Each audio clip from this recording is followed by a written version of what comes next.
Okay, so I'm going to give a bioregional time-lapse tour of the eastern slopes and coal mining. So this whole region where my mouse is along the west border of Alberta on the Continental Divide is everything east of there is considered the eastern slopes. And there's a long history of coal mining on the eastern slopes. As it says in this article here, the history of the coal branch can be divided into two distinct periods: initial development, and then operation and closure, and then revival from 1969. A piece of railway that was developed when the coal branch to was and distribute coal. So if we go look up here in the coal branch area, which is south of Hinton, I'm going to turn on the time lapse. But like I mentioned, much of this history was small scale mining underground, done with limited machinery, and then there was a bust, and then there was a boom.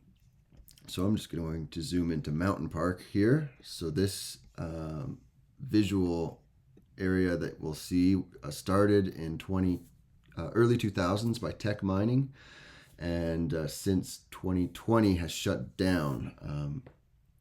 So this time lapse is showing satellite imagery from 1984 to 2022. So this is just one example of one coal mine in the eastern slopes that is now shut down and is working to be reclaimed by Teck. Lascar is another one. It had a previous history. This picture is of the Lascar mine, opened in 1921. This picture is from 1945, and then with larger machinery, Teck operated this mine in the early 2000s, and then it has been since ceased operations and is currently being reclaimed. But there are immense selenium leaching issues still into the McLeod River. This area is the main branch of the coal branch. There was a railway that centered around Coal Spur, and then had conveyor railways from Coal Valley and these strip mines that you can see here. Meanwhile, you can also see extensive forestry operations, road networks, and even oil and gas well sites being dispersed across the landscape or developed across the landscape over the last 40 years. This is a prime example of cumulative effects on the landscape. So there's so much more to show here up in this area, but in the interest of time, I would like to go down south. But Grand Cache is another area. This is a town that was built to be a coal mining town. There was no other major settlement here until coal mining started, and so you can see two mine footprints expanding across the landscape next to the Smoky River here. I'll just zoom in, and this coal mine is still currently in operation. So that's in the north. There are many coal leases. A major one here near Corkscrew Mountain.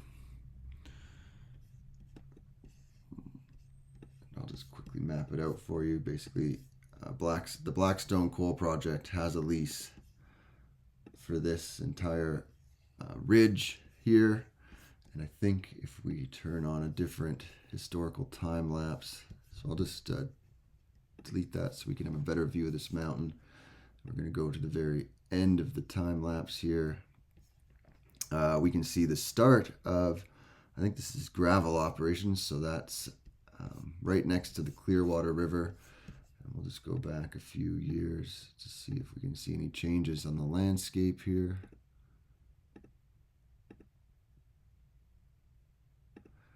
And once we get back there, the satellite imagery degrades, so we'll just keep going on our tour here.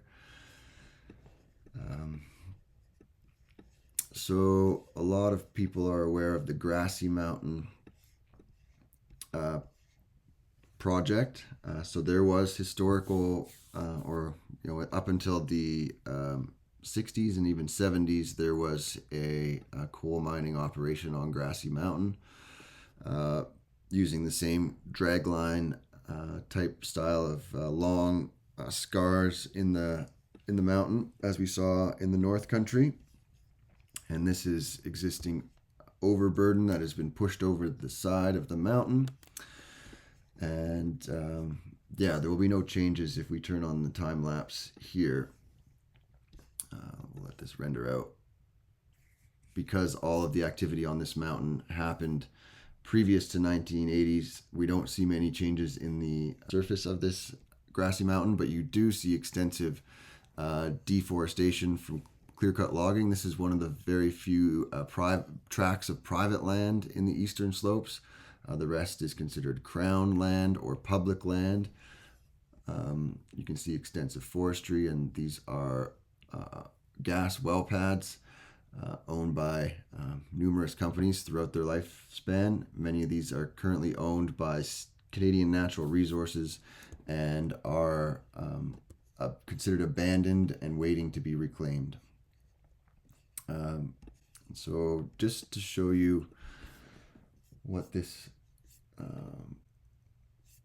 might look like, I'm just going to turn on. So this is the historical scar on the landscape for Grassy Mountain, where you can see the end pits, overburden, and access roads, and the main scar. Just to kind of give you context. And now I'll turn on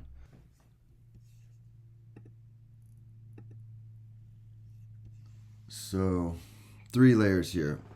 So the bright yellow is historic coal mining scar. The red overlay is the mine footprint that Benga Mining, owned by Northback Resources, applied for in early 2020 and was rejected by the federal and provincial joint review panel for the environmental risks being too great and the economic benefits being too low. Now, Northback Holdings Corporation has come back with working on a new mine proposal, which is the orange, which is a slightly smaller mine footprint, but you can just see how all of these small tributaries coming off of Grassy Mountain are still very connected to the mine footprint. And yes, there is this historical scar that could be better remediated, but let me show you, if this would get approved, what this would look like. So we just crossed the border into the Elk Valley in BC near Sparwood, and this is the Elkview mine. And so you can see, mine footprint is relatively the same, and I'm just going to turn on the time lapse here and show you what what would happen to Grassy Mountain if it was to go ahead. It would be a very similar operation to what's happening in Elkview, and you can see where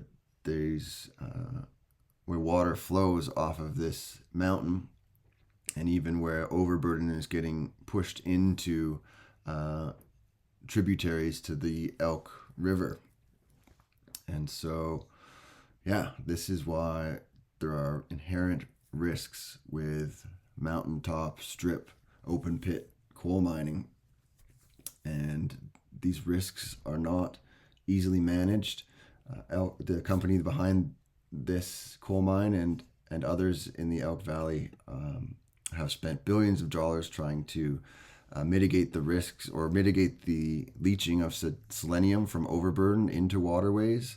But you can just see how it's basically impossible. If you need to liberate the coal from the rock, you have to put that rock somewhere, and it inevitably is going to interact with the waterways. And so this is already happening in BC, and they have a lot of water to dilute that selenium. This extensive river system that eventually flows to the Columbia and out into the Pacific Ocean. But downstream from Grassy Mountain, if this mine was to go ahead, it would have an extensive overburden amount that would inevitably end up in Blairmore and Gold Creeks, We have very little water. All of the Old Man's headwaters and 90% of its water flow come from this thin strip of mountains. And we have the agricultural heartland of southern Alberta and all of and central Saskatchewan that relies on the water from these mountains.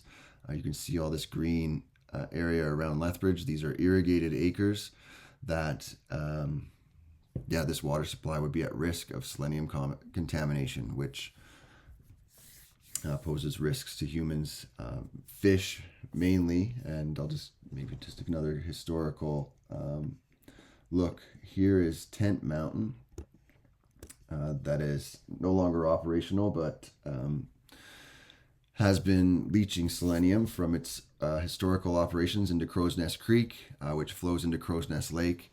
And there recently has been a do not consume advisory for the fish in Crow's Nest Lake due to high levels of selenium in the fish tissues of the fish in Crow's Nest Lake. This causes deformities, this causes reproductive issues for fish, and it is a tragedy that this is happening. And then I'm going to do another video on the other impacts on the landscape, including forestry.